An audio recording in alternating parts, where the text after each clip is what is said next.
Good morning, everyone. I do hope and pray that you're fine wherever you are. I welcome you again to this platform.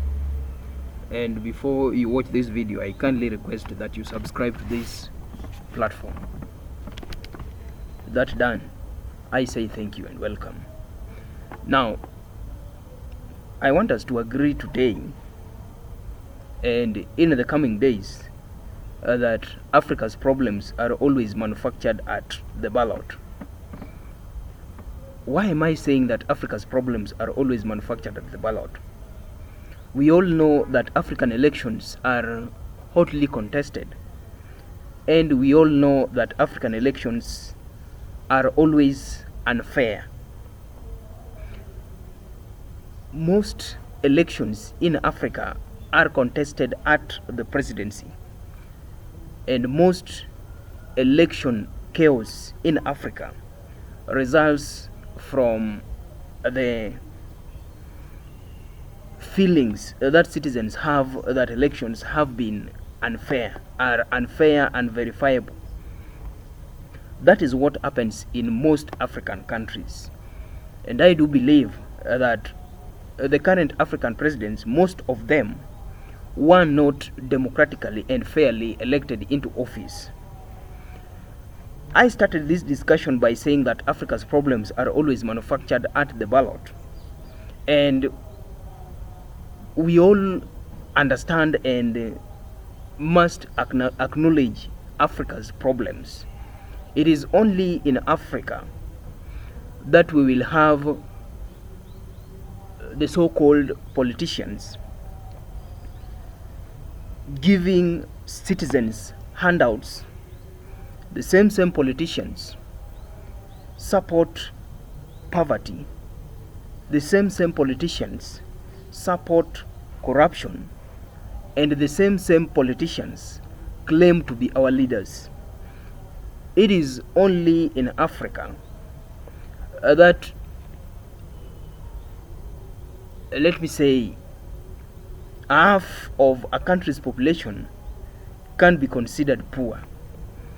It is only in Africa that citizens have inadequate health care facilities, and access to these healthcare facilities is also constrained. It is only in Africa that you will find poor roads. It is only in Africa, let me say, that you will find politicians, the leaders, driving high-end cars while citizens languish in poverty. It is only in Africa that leaders and politicians promise to give citizens heaven, and when they get into political office, they do the opposite. There are several examples that can explain this. Come to my country, Kenya, you will find a real-life example of what I am talking about. It is only in Kenya that the government will tell you that education is free, yet parents struggle to pay thousands and thousands of money to support their children in schools. And it is only in Kenya that funds will be allocated to improve healthcare, and the same funds will be embezzled by these same politicians who allocated these funds. It is only in Kenya and in Africa that the president will tell you that once elected into office, the government will never borrow foreign funds. And it is only in the same country and the same continent that the same government that promised not to borrow funds will borrow to the tune of billions. I want to talk about what is happening in Nigeria. I did a discussion on this platform where I presented the case of the current Nigerian president, that is President Bola Tinubu, who presented to the Nigerian parliament a supplementary budget demanding, let me use the term demanding a $6 million yacht, luxurious yacht for the president.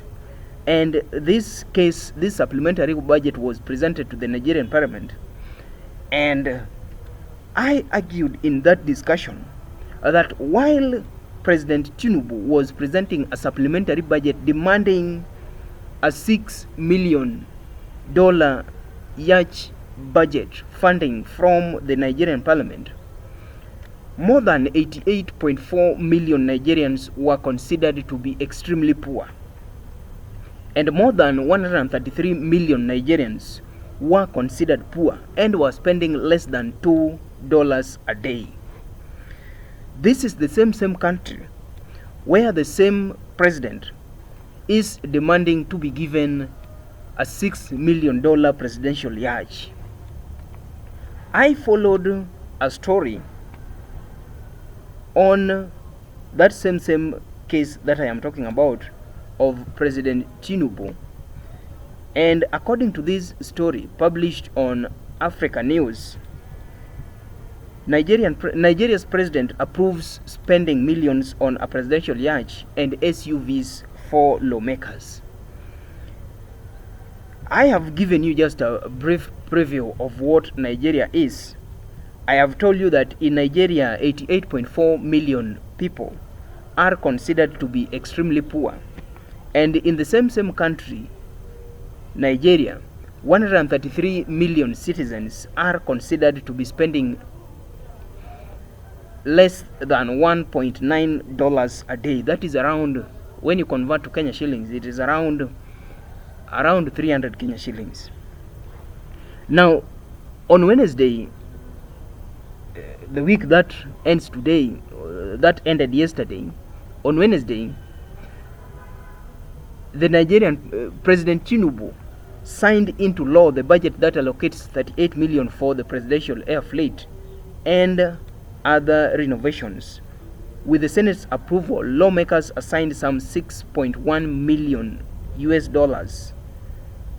budget earlier for the yacht to student loans. With the Senate's approval, it is stated that the country's navy said it had taken delivery of the yacht, but it has not been paid for. Meaning this is something that had been, let me say, procured, but the payment had not been done. By the time the President Tinubu was submitting this supplementary budget to the Nigerian parliament, they were in possession of the yacht. Because I want to say that they had decided that through thick or thin, the yacht was to be purchased for the president. And in addition to the presidential yacht, about 30% of the money will be spent on security and another 35% on provision of critical infrastructure. And the country's 460-member National Assembly confirmed that all lawmakers will reportedly get a new SUV at a cost of more than $150,000 each. The lawmakers said the vehicles will help them to do their work better. That is Nigeria.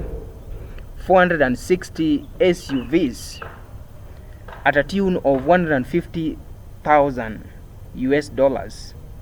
Let us just calculate the amount of money that the Nigerian parliament will spend on purchasing SUVs for these lawmakers.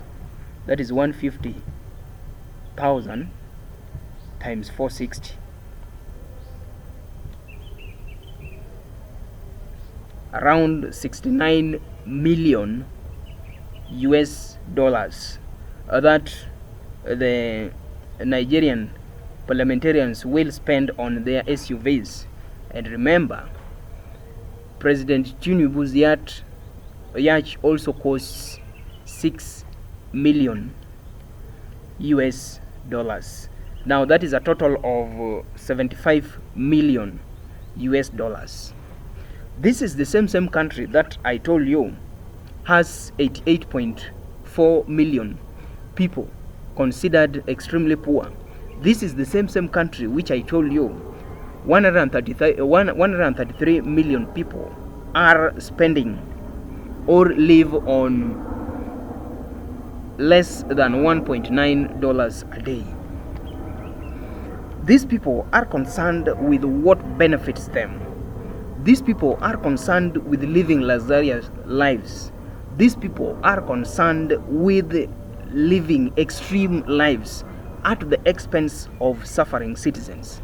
And this is why I do believe that Africa's problems are always manufactured at the ballot. Why do I say so? Africans elect leaders knowing very well that these leaders will not deliver on their interests. They elect leaders simply because they have been given handouts. They elect leaders simply because these leaders have given, let me say, convincing speeches. Africans do not elect leaders according to ideologies, and Africans do not elect leaders who they know will help them. And this is where the problem of Africa lies. The problem of Africa, as I have always said, lies in the leadership, the type of leaders that we elect into political office. If Africans need to overcome the current problems that are facing them, then they should invest in good leaders. And I did say that they should invest in leaders and not politicians, because a politician will prioritize his or her interests. A politician will do what benefits him or her, but a leader will work based on the interests of citizens. A leader will focus on improving education. A leader will focus on improving the state of roads and communication. A leader will focus on improving the state of health care. And a leader will not embezzle citizens' funds. This is what hails Africa: leadership. And African leaders manufacture all these problems that face them. Africans manufacture all these problems that face them at the ballot. I don't want to go into the details of whether Nigerians elected President Tinubu, whether Nigerians voted for President Tinubu, but I do believe that Nigerians voted for President Tinubu. And if they did vote for this president, then they manufactured their own problem. If they did vote for this president, then their goose is cooked. And if they did vote for this president, that means that they must be ready to face the problems that will come going forward in the next 5 years.